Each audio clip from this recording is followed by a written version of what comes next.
drone যিয়ে ক'বলৈ গ'লে বিস্তৰ ক্ষয়ক্ষতি কৰিছে ইজৰাইল আৰু আমেৰিকাৰ শাহেদ ড্ৰোনৰ কথা এই মুহূৰ্তত ক'বলৈ ওলাইছো যি শাহেদ ড্ৰোন ক'বলৈ গ'লে তুলনামূলকভাৱে আন মিছাইলতকৈ বহু কম খৰচী বা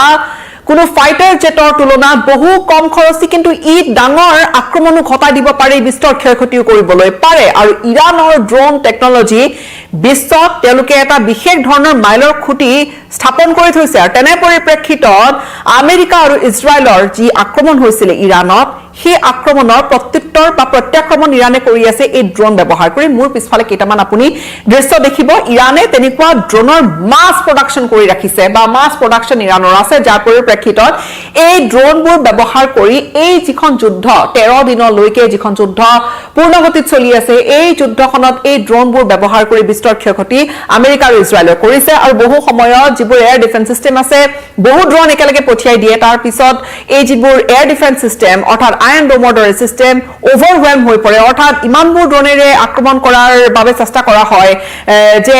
কৰবাত তাৰ মাজতে কোনোবা এটা ড্ৰোনে গৈ নিৰ্দিষ্ট ঠাইত আঘাত কৰে এই ড্ৰোনবোৰ কম দামী কম মূল্যৰ কম খৰচী আৰু যাৰ পৰিপ্ৰেক্ষিতত ইৰাণে ইয়াৰ মাছ প্ৰডাকশ্যন কৰি থৈছে আৰু এতিয়া ইৰাণৰ অন্যতম শক্তি বুলি ক'বলৈ পাৰি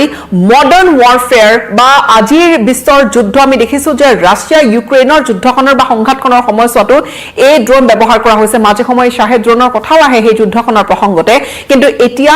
এই যিটো আক্ৰমণ ইজৰাইল আৰু আমেৰিকাৰ ফালৰ পৰা ইৰাণত কৰা গৈছিলে কিন্তু সেই আক্ৰমণৰ প্ৰত্যুত্তৰ ইৰাণে কিন্তু সৰহ সংখ্যকে এই ধৰণৰ এক লয়টাৰিং মিউনিশ্যন ব্যৱহাৰ কৰি লয়টাৰিং মিউনিশ্যন অৰ্থাৎ যলৈকে যাব তাৰ নিৰ্দিষ্ট য'ত ইম্পেক্ট কৰিব ইম্পেক্ট কৰাৰ লগে লগে এক্সপ্লোড কৰিব আৰু তাৰ পিছতে বিস্তৰ ক্ষয়ক্ষতি অৰ্থাৎ ই কিছু মিটাৰ ওখ আৰু কিছু বহলে কিছু ট্ৰাইংগল দৰে এটা ত্ৰিভুজৰ দৰে আৰু ইয়াৰ যি ধৰণৰ ইয়াক বনোৱা হয় যি ধৰণে যি টেকনলজি ব্যৱহাৰ কৰা হয় এটা প্ৰপেলাৰ থাকে যি ড্ৰোনখনত কেইবা মাইললৈকে কেইবা হাজাৰ কিলোমিটাৰ পৰ্যন্ত লৈ যাব পাৰে আনকি ইজৰাইলত আক্ৰমণ কৰিবলৈ ইৰাণৰ একেবাৰে পশ্চিম প্ৰান্তৰ পৰা ইজৰাইললৈকে যদি ডিষ্টেন্সৰ কথা কোৱা যায় প্ৰায় 1200 কিলোমিটাৰৰ আশে-পাশে তেনেকৈ 1200 কিলোমিটাৰ পাৰ হৈ গৈ এই ড্ৰোনে আক্ৰমণ কৰিব পাৰে আৰু নিৰ্দিষ্ট যি পূৰ্বতে ইয়াক প্ৰি প্ৰগ্ৰাম কৰি থোৱা হয় এই প্ৰি প্ৰগ্ৰাম পাথ বা বাট লয় আৰু সেই পথেৰে আগবাঢ়ি ইৰাণে যেনেকৈ বিচাৰিছে ইৰাণত বহিয়ে এই ড্ৰোনেৰে বিস্ফোৰণ ঘটাবলৈ সক্ষম হৈছে এই ড্ৰোনক লৈ খুব চৰ্চা হৈছে আৰু তাৰে কিছুমান ফ্যাক্টছ আপোনালোকক ক'লোৱে ইতিমধ্যে আৰু তেনেকুৱা কিছু ফ্যাক্টছ আৰু আছে আমি আপোনালোকক জনাবলৈ বিচাৰিছো লো কষ্ট কিন্তু লিথেল বুলি কোৱা হয় লো কষ্ট অৰ্থাৎ ইয়াক খুব কম খৰচী এনেকুৱা একোখন শাহেদ ড্ৰোন এই ঘাতক শাহেদ ড্ৰোন বিশেষকৈ শাহেদ 136ৰ কথা খুব বেছি চৰ্চিত হৈছে শাহেদ 136ৰ দৰে একবিধ লয়টাৰিং মিউনিশ্যন যি লয়টাৰিং মিউনিশ্যন পুনৰ যদি কওঁ যে ইয়াক পঠোৱা হয় ইজত ইম্পেক্ট কৰে য'ত পেলাই দিয়া হয় বা ইজত হিট কৰে তাতেই এক্সপ্লোড কৰে আৰু তাৰপিছতে বিস্তৰ ক্ষয়ক্ষতি কৰিব পাৰে ই মিউনিশ্যনছ অৰ্থাৎ ই এক্সপ্লোজিভ কিছু কঢ়িয়াই লৈ যায় আৰু এই ড্ৰোনবোৰ ডাঙৰ এনেকুৱা নহয় যে সৰু সুৰা ড্ৰোন ভালে কিছু ডাঙৰ ড্ৰোন আৰু ইয়াৰ শেড বিভিন্ন ধৰণৰ থাকে কিন্তু শাহেদ 136ক আমি এই ধৰণৰ এখন শাহেদ 136ৰ এই যিখন ড্ৰোন আমি দেখুৱাইছো এই ড্ৰোন প্ৰেক্টিকেল ইউজ কৰিবলৈ আৰম্ভ কৰিছে আজিৰ তাৰিখত ড্ৰোনে গুৰুত্ব লাভ কৰিছে মিলিটাৰী এয়াৰক্ৰাফ্ট ব্যৱহাৰ কৰিছে য'ত আমেৰিকাই B2 বম্বাৰ ব্যৱহাৰ কৰিছে আমেৰিকাই ইজৰাইলৰ একে ধৰণে ইৰাণৰ ওপৰত তেনেকৈ ফাইটাৰ জেট উৰুৱাই বৃহৎ অভিযান F-35 ব্যৱহাৰ কৰিছে বৃহৎ ক্ষয়ক্ষতি কৰিছে ফাইটাৰ জেট উৰুৱাই কিন্তু তাৰ পৰিপ্ৰেক্ষিতত যিমান মিছাইলেৰে ইণ্টাৰচেপ্টৰ মিছাইলেৰে এই ড্ৰোনক প্ৰতিহত কৰিবলৈ আমেৰিকা বা আন দেশসমূহে বিশেষকৈ আন গাল্ফ দেশসমূহে চেষ্টা কৰিছে কিয়নো গাল্ফ দেশসমূহতো এনেকুৱা ড্ৰোনে ক্ষয়ক্ষতি কৰাৰ কিছু খবৰ আহিছে ড্ৰোন আক্ৰমণ হৈছে ড্ৰোন ষ্ট্ৰাইক হৈছে বিশেষকৈ ইজৰাইল আৰু আমেৰিকাৰ এই কিছু বেছৰ বাবে এয়াৰ ডিফেন্স সিস্টেম এক্টিভেট কৰিও তেওঁলোকে বহু খৰচ কৰিবলগীয়া হৈছে কম দামী একোখন ড্ৰোন প্ৰতিহত কৰিবলৈ কম দামী অৰ্থাৎ 20,000 মাৰ্কিন ডলাৰ খৰচ কৰি যদি এখন এনেকুৱা ড্ৰোন ব্যৱহাৰ কৰে তাত কিন্তু এখন ফাইটাৰ জেটৰ কথা ক'বলৈ গ'লে তাত কিমান ডলাৰ তাৰ তুলনা আচলতে 10 ভাগৰ 1 ভাগতকৈও হয়তো কম খৰচ তেনেকৈ আচলতে ক'বলৈ আমি পাৰো যে যিখিনি আচলতে বহু 10 ভাগ বুলি ক'লে হয়তো ভুল হ'ব যে 100 ভাগৰ এভাগ খৰচ কৰি হয়তো এই ড্ৰোনেৰে এই যুদ্ধখনত তিষ্টি আছে ইৰানে আৰু আমেৰিকাৰ হয়তো ভবাতকৈ বহু অধিক ধৰণেৰে ইৰানে প্ৰত্যাহ্বান থিয় কৰাই দিছে লয়ট্ৰি মিউনিশ্যন আৰু আজিৰ তাৰিখত তেহৰানৰ আটাইতকৈ প্ৰেক্টিকেল টুল বা আটাইতকৈ শক্তিশালী ৱেপন হৈ পৰিছে শাহেদ 136 ডেল্টা উইং ড্ৰোন এখন খুব লং ডিষ্টেন্স ই ফ্লাই কৰিব পাৰে আৰু ইৰানে মেসিভ প্ৰডাকশন অৰ্থাৎ বহু বেছি প্ৰডাকশন এই ড্ৰোনৰ কৰি ৰাখিছে এতিয়া গ্লোবেল এটেনশন অৰ্থাৎ গোটেই বিশ্বৰ চকু পৰিছে এনেকুৱা কিছু ড্ৰোনৰ ওপৰত যিটো ড্ৰোনক লৈ দেখা গৈছে আমেৰিকায়ো কৰবাত আমেৰিকাৰ ইৰানৰ এনেকুৱা ড্ৰোনক লৈ ৰিভাৰ্ছ ইঞ্জিনিয়াৰিঙৰ দৰে কিছু ড্ৰোন তৈয়াৰ কৰিছে কিন্তু এই মুহূৰ্তত ক'বলৈ গ'লে আমেৰিকাৰ ফাইটাৰ জেটৰ শক্তিৰ সন্মুখত আমেৰিকাৰ মিছাইলৰ শক্তিৰ সন্মুখত এই ড্ৰোন কেইখনে কিন্তু খুব ক্ষয়ক্ষতি কৰিছে আমেৰিকাৰ আৰু এই ড্ৰোন কেইখনে তেহৰানে ওৱান ৱে হিচাপে ব্যৱহাৰ কৰিছে অৰ্থাৎ এই ড্ৰোন কেইখন উৰাই পঠাইছে ড্ৰোন কেইখন আৰু ঘূৰি নাহে ড্ৰোন কেইখন গৈছে ইম্পেক্ট হৈছে that explode কৰিছে আৰু তাৰ পিছত সেই ড্ৰোন তাতে নষ্ট হৈ গৈছে অৰ্থাৎ খুব কম খৰচত ওৱান ৱে ড্ৰোন তৈয়াৰ কৰিছে শাহেদ ড্ৰোনবোৰ কি লয়ট্ৰি মিউনিশ্যন কলৱে আৰু কেনেকৈ হিট কৰে সেয়া কলো এয়া ট্ৰায়াঙ্গুলাৰ ড্ৰোনখন আপুনি দেখিছে ইয়া এটা মডেল শাহেদ ড্ৰোন আৰু ইয়াৰ যিকেইখন পাখি বা তাৰপৰে আসলতে গম পোৱা যায় যে ই অকমান বেলেগ ধৰণৰ বা ইয়াৰ ডিস্টিংক্ট এটা ফিচাৰ এটা আছে আন তেনেকুৱা অকমান ইফাল কৰি বাকি ভেৰাইটিবোৰ বা বাকি মডেলবোৰ আছে কিন্তু ইয়াক তেনেকৈ ব্যালিষ্টিক মিসাইল আৰু ক্ৰুজ মিসাইলতকৈ বহু কম খৰচতে ইয়াক তৈয়াৰ কৰা গৈছে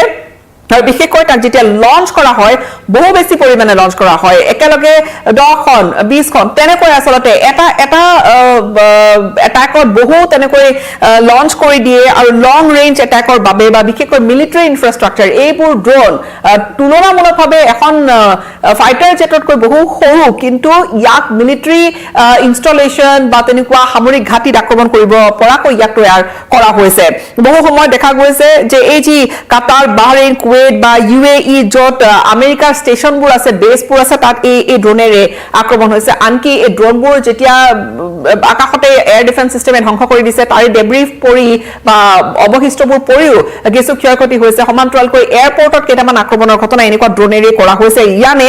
বহু সংখ্যক ড্ৰোন একেলগে এৰি দিয়ে আৰু যিবোৰ দৃশ্য দেখাও গৈছে যে ড্ৰোনেৰে কেনেকৈ আক্ৰমণ কৰা হৈছে বহু ঠাইত বহু ক্ষয়ক্ষতি কৰিবলৈ সক্ষম হৈছে আয়ৰন ডোম ইজৰাইলৰ এটা কবচ এটা সুৰক্ষা কবচ আয়ৰন ডোম ভেদ কৰি পেলাইছে তেনেকুৱা ড্ৰোনে কিয়নো ইৰানে টেকনিকেই তেনেকুৱা ব্যৱহাৰ কৰিছে যে একেলগে বহু ড্ৰোন পঠিয়াই দিয়ে যাৰ পৰিপ্ৰেক্ষিতত সেই আয়ৰন ডোম ওভাৰৱেলম হৈ পৰে কোনটো টাৰ্গেট কৰিব কোনটো নকৰিব বেটাৰি এক্টিভেট কৰে এয়াৰ ডিফেন্স সিস্টেম এক্টিভেট হৈ যায় কিন্তু এই ড্ৰোনে কোনোবা এখন নহয় কোনোবা ড্ৰোন এখনে কৰবাত গৈ ক্ষতি কৰে বিশেষকৈ কিছু এক্সপ্লোজন যিখিনি গালফ দেশ কেইখনত দেখা গৈছিল যেনে পাম জুমাইৰা বা বুৰ্জ আল আৰাবত যিবোৰ এক্সপ্লোজন হৈছিল তাত এনেকুৱা ড্ৰোনে ব্যৱহাৰ কৰা হৈছে বুলিও বহুতেই ভাবে বা বহুতেই আসলতে তেনেকৈ এক্সপ্লেইন কৰিছে তেনেকৈ তেওঁলোকে বিশ্লেষণ কৰিছে আৰু সমান্তৰালকৈ ইৰানে অৱশ্যে হয় মিসাইলো ব্যৱহাৰ কৰিছে বহু সময়ত আমি দেখিছো যে ইৰানে ক্লাষ্টাৰ মিউনিশ্যন ব্যৱহাৰ কৰাৰ অভিযোগ ইজৰাইলে আনিছে ক্লাষ্টাৰ মিউনিশ্যন অৰ্থাৎ এটা মিউনিশ্যনহে এৰি দিয়ে কিন্তু ই ভাঙি বহু কেইটা বোমা হৈ পৰে আৰু তাৰ পিছত সেই বোমাবোৰে কেইবা কিলোমিটাৰ ব্যাসাৰ্ধৰ এটা অঞ্চলত ভালে কিছু মিটাৰৰ এটা অঞ্চলত ভালে কিছু কিলোমিটাৰ এটা অঞ্চলত গৈ ই এটাকৈ আঘাত হানিব পাৰে কেতিয়াবা যদি সেই বোমা নুফুটাকে ৰৈ যায় তেনেহলে পিছলৈকেও গৈ ক্লাষ্টাৰ মিউনিশ্যনে আঘাত হানিব পাৰে অৰ্থাৎ এনেকুৱা কিছুমান টেকনিক ইৰানে ব্যৱহাৰ কৰি আমেৰিকা আৰু ইজৰাইলৰ সন্মুখত এতিয়া থিয় দি আছে হয় ইৰানৰ যথেষ্টখিনি ক্ষয়ক্ষতি হৈছে কিন্তু তাৰ পিছতো ইৰানে বিশেষকৈ এই ড্ৰোনবোৰৰ বলতেই এতিয়া এই যুদ্ধখন শক্তিশালী ৰূপত শক্তিশালী স্থিতি লৈ এই যুদ্ধখনত নতশিৰ হোৱা নাই বা এই যুদ্ধখনত ক'বলৈ গ'লে আমেৰিকাই যি ধৰণে হয়তো ভাবিছিল যে ইৰানক শেষ কৰি পেলাব পাৰিব ইৰান বাধ্য হৈ যাব হাতজোৰ কৰি কিন্তু তেনেকৈ পৰিপ্ৰেক্ষিতত তেনেকুৱা আমি ছবি এখন এতিয়া দেখা নাই খুব সিম্পল ডিজাইনৰ এই ড্ৰোনবোৰ ইজি প্ৰডাকশন কিয়নো খুব বেছি প্ৰডাকশন তেওঁলোকে কৰে ৰিয়েল টাইম ইয়াক কন্ট্ৰোল কৰিব পৰা যায় অৰ্থাৎ ইয়াৰ ফ্লাইটৰ সময়ছোৱাতে ইয়াক ৰিয়েল টাইম কন্ট্ৰোল কৰিব পৰা যায় ইয়াৰ সৰু প্ৰপেলাৰ ইঞ্জিন এটা থাকে আৰু তেনেকৈ ই উৰা মাৰে আৰু তাৰ পিছত যেনেকৈ এটা প্ৰি প্ৰগ্ৰাম ফ্লাইট দিয়া হয় যোন দিশেৰে যাবলৈ তেনেকৈ আৰু ইয়াক কেনেকৈ গাইডেড নেভিগেশ্যন অৰ্থাৎ কেনেকৈ যাব ইয়াক কেনেকৈ ডিৰেক্ট কৰিব কেতিয়াবা স্যাটেলাইট নেভিগেশ্যন কেতিয়াবা তাৰ নিজৰ ইন্টাৰনেল সিস্টেম বনোৱা থাকে ড্ৰোনবোৰৰ বেলেগ ভেৰাইটি যেহেতু আছে আৰু তেনেকৈ এই ড্ৰোনবোৰ মাছ প্ৰডাকশ্যন কৰি ইৰাণে ক'বলৈ গ'লে এই মুহূৰ্তত ভয়ানক এটা প্ৰত্যাহ্বান থিয় কৰোৱা বুলি ক'লে হয়তো ভুল নহ'ব ইজৰাইল আৰু আমেৰিকাৰ সন্মুখত আৰু যিহেতু মাল্টিপল ড্ৰোনেৰে আক্ৰমণ কৰি থকা হৈছে তেনে পৰিপ্ৰেক্ষিতত ইয়াক দেখা গৈছে যে ই আগন্তুক সময়লৈকে যুদ্ধখন যদি এনেকৈ অব্যাহত থাকে ইৰাণে হয়তো এই ড্ৰোন এনেকৈয়ে হয়তো ব্যৱহাৰ কৰি থাকিব আৰু ইয়াৰ কিমান পেলোড অৰ্থাৎ কিমান এক্সপ্ল'জিভ এই ড্ৰোনবোৰে কঢ়িয়াই লৈ যাব পাৰে ড্ৰোনৰ সাইজ যিহেতু বেলেগ বেলেগ এই শাহেদ ড্ৰোনবোৰে বেলেগ বেলেগ ৱেইটৰ কিছু লৈ যাব পাৰে এক্সপ্ল'জিভ আৰু তেনেকৈ যাক যেনেকৈ ইঞ্জিনিয়াৰিং কৰা হৈছে যেনেকৈ বনোৱা হৈছে সেই হিচাপত ই গৈ অৰ্থাৎ নিৰ্দিষ্ট ঠাইত গৈ ই আক্ৰমণ কৰিব পাৰে দেখা গৈছে ইৰাণে এই টেকনিক ব্যৱহাৰ কৰিছে নতুন বিশ্বৰ যুদ্ধৰ আজিৰ তাৰিখত যুদ্ধৰ টেকনিক সলনি হৈছে ৱাৰফেয়াৰ ষ্টাইল সলনি হৈছে আৰু ড্ৰোনে খুব গুৰুত্ব লাভ কৰিছে ড্ৰোনৰ এক যুগ হৈ পৰিছে আৰু তাৰ মাজত ইৰাণে কিন্তু প্ৰমাণ কৰিছে যে ইৰাণে ড্ৰোনৰ ক্ষেত্ৰত ড্ৰোন প্ৰডাকশ্যনৰ ক্ষেত্ৰত বা ড্ৰোন টেকনলজিৰ ক্ষেত্ৰত কিমান নিজকে এডভান্সড কৰি কিমান নিজকে ক'বলৈ গ'লে এটা ষ্টেণ্ডাৰ্ড ছেট কৰি এই মুহূৰ্তত সবল স্থিতি এটা গোটেই বিশ্বৰ সন্মুখত দেখুৱাইছে অৱশ্যে হয় যুদ্ধ সকলোৱে বন্ধ হোৱাটো বিচাৰে আমেৰিকাই এতিয়া কি ধৰণে এই ড্ৰোনবোৰক লৈ কৰবাত নহয় কৰবাত আমেৰিকাটো আলোচনা হৈছে কেনেকৈ আমেৰিকাই বিষয়টো আলোচনালৈ লৈ যাব নে কি কৰিব ইৰাণে কি ক'ব ইৰাণে তিনিটা চৰ্তৰ কথা কৈছে লক্ষণীয় হৈ পৰিব কিন্তু হয় এই গোটেই বিশ্বত আচলতে এই যুদ্ধখনৰ প্ৰভাৱ সম্পূৰ্ণৰূপে পৰা কিন্তু দেখা গৈছে